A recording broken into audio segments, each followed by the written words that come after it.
క్రీస్తు యేసు తన శిలువ వలన ఆ ద్వేషమును సంహరించి దాని ద్వారా వీరిద్దరిని ఏక శరీరముగా చేసి దేవునితో సమాధానపరచవలెనని ఇలాగు చేసెను.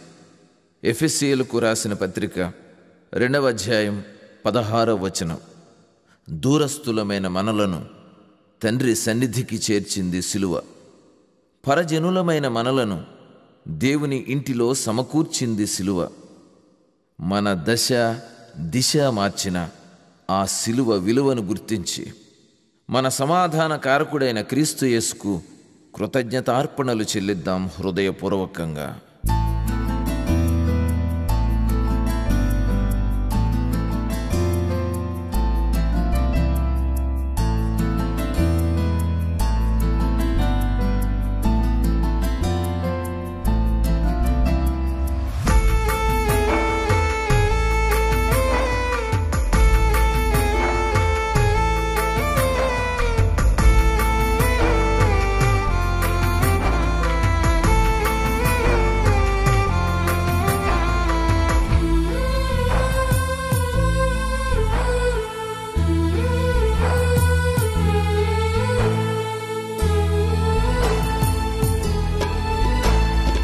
నీ సిలువ వలన సంహారమాయను అంతవరకున్న ద్వేషం.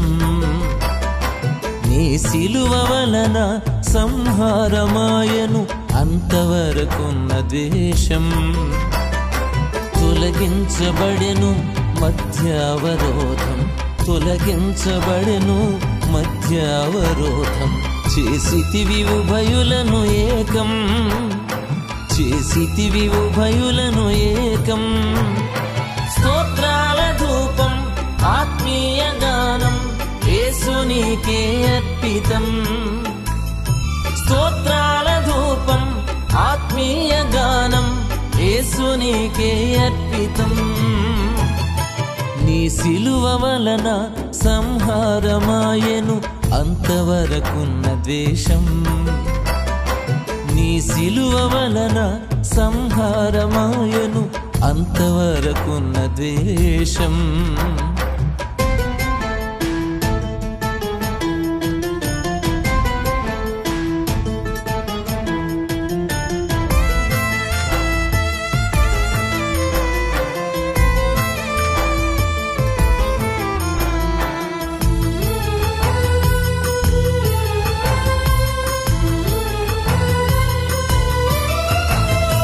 జీవాధిపతివైన యేసు నిన్ను మరణముగా చేసింది ఆ సిలువయే.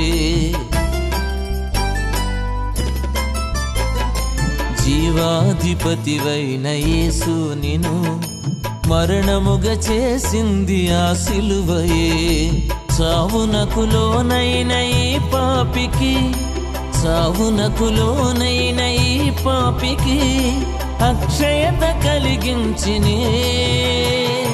స్తోత్రాల ధూపం ఆత్మీయ గానం యేసునికే అర్పితం. స్తోత్రాల ధూపం ఆత్మీయ గానం యేసునికే అర్పితం.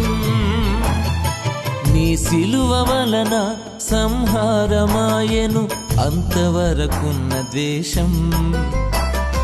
నీ సిలువ వలన సంహారమాయను అంతవరకున్న ద్వేషం.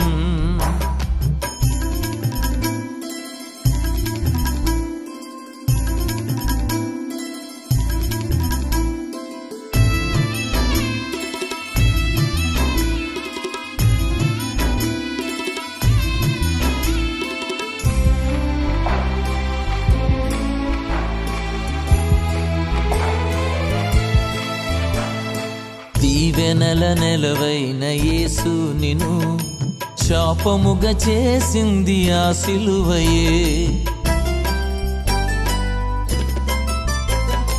దీవెనల నెలవైన యేసు నిన్ను శాపముగా చేసింది ఆ సిలువయే. శాపగ్రస్తుడనైన ఈ పాపికి, శాపగ్రస్తుడనైన ఈ పాపికి ఆశీర్వచనమిచ్చినే. స్తోత్రాల ధూపం నీకే అర్పితం. స్తోత్రాల ధూపం ఆత్మీయ గానం యేసు నీకే అర్పితం. నీ సిలువ వలన సంహారమాయెను అంతవరకున్న ద్వేషం. నీ సిలువ వలన సంహారమాయెను అంతవరకున్న ద్వేషం.